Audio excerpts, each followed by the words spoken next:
Hey guys, Astrid here. You're watching Design with Purpose.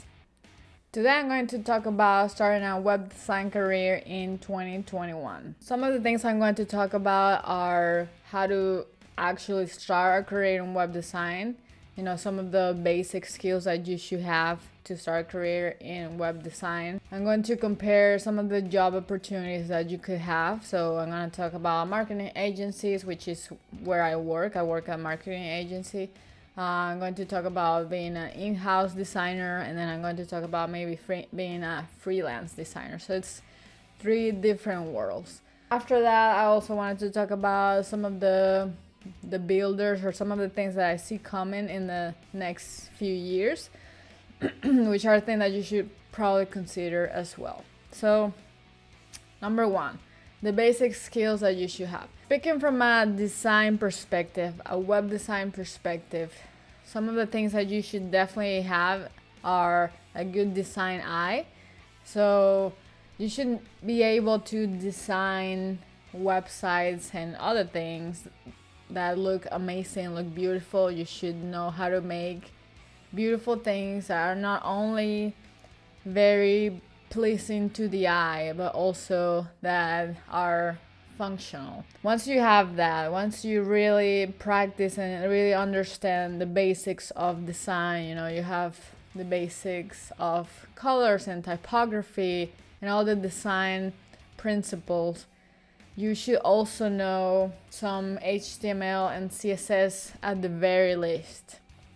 Because even though you are maybe your background is in graphic design and you think you're like, oh, I'm not gonna be a developer or anything like that, most of the graphic design jobs are more like like a mix between graphic design and web design. And a lot of these jobs are going to ask you to at least know some basic HTML, CSS, and maybe some JavaScript. The place where I work at, it's a marketing agency, and we are always looking for designers that can also make websites. The real world out there, especially the marketing agency world, you are going to be doing a lot of different things. So you should be able to adapt to that and then have the experience necessary to also make websites and be a graphic designer and a web designer kind of at the same time, because those two things just like overlap, and if you know both, you're going to have an advantage over other applicants. We get a lot of people applying for our web designer role, but it's like either they are graphic designers with no website skills or they're developers with no design skills. So if you have both, you're going to be this little unicorn that will find a job. I promise.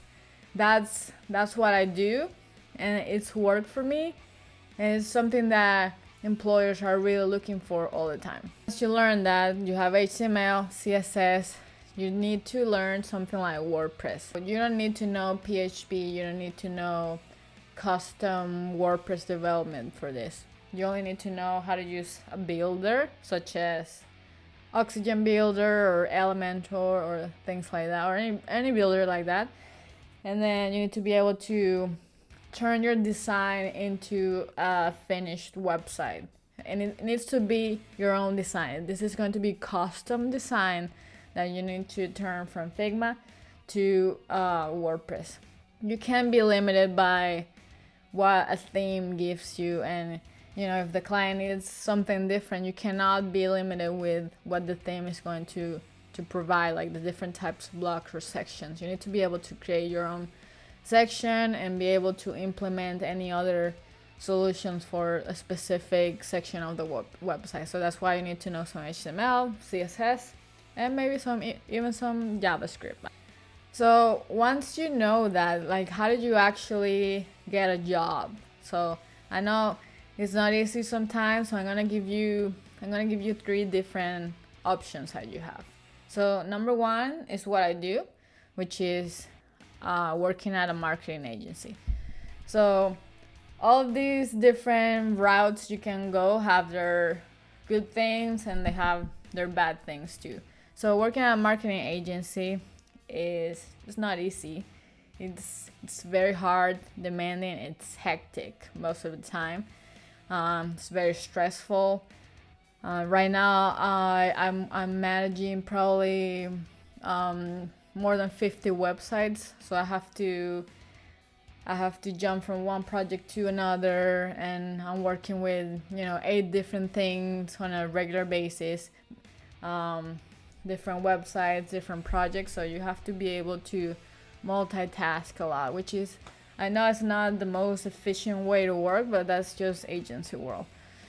So the good thing about a marketing agency is that you're gonna have a lot of variety. At work, we have our brand, our company's brand. So we do everything for our company. We make the website, we make all the different elements to advertise our own company. But we also have 50 plus websites and probably like more than 60 clients that we're constantly working with, making a bunch of different things. So yeah, it's difficult, it's stressful, it's hectic, but at least you have a lot of variety. So it's not always going to be one thing, which is the other option. You can be an in-house designer. So you do decide to be an in-house designer, or that's the opportunity you find.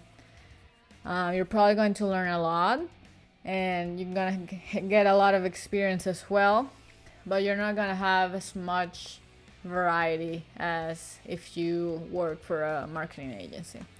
So you're gonna learn that specific company's brand. You're gonna work with that all day, every day, and to me that's kind of boring, but it's your choice. If you really like that company and what they do and their mission, and that's all you're going to be doing, then it might be the right thing for you. The third option is you can freelance. Okay, so this is where things get a little tricky, because freelancing sounds easier than it actually is. Okay, so yes, you have all the freedom, you're your own boss, you can find the projects that you like, but you're also going to have to wear many hats. Okay, so you're going to be a salesman, you're going to be a marketer, and then you're actually going to make the actual design. To network, you have to know people, you have to advertise, you have to do everything, because it's just you.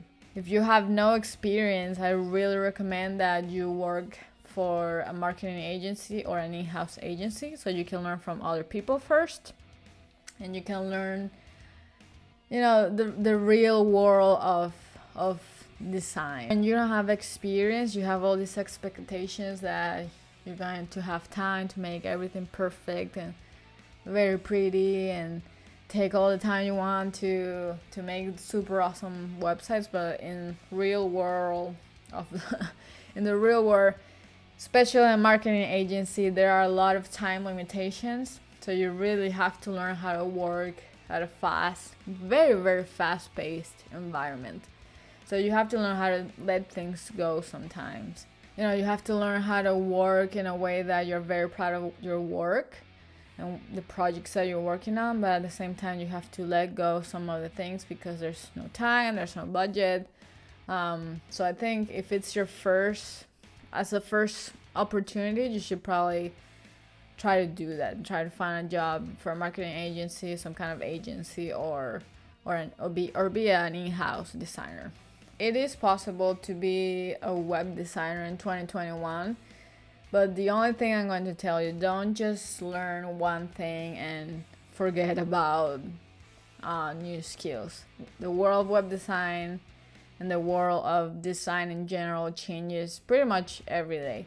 So you have to stay up to date with all the trends, all the new tools, all the new skills that you need to learn. So you stay learning, you keep growing, and that way you will have way better chances of finding a nice job. If that's the only thing that you take away from this video, please keep learning, keep sharpening your skills, stay curious, because that's the way that you're going to make it. So let me know in the comments what other things you are doing to become a web designer in 2021. And if you have any questions, please let me know and I will help you. I'm in the world of web design. I'm in the marketing agency world. So if you have any questions, please let me know in the comments, and like and subscribe to my channel so I can keep making content like this. Thank you.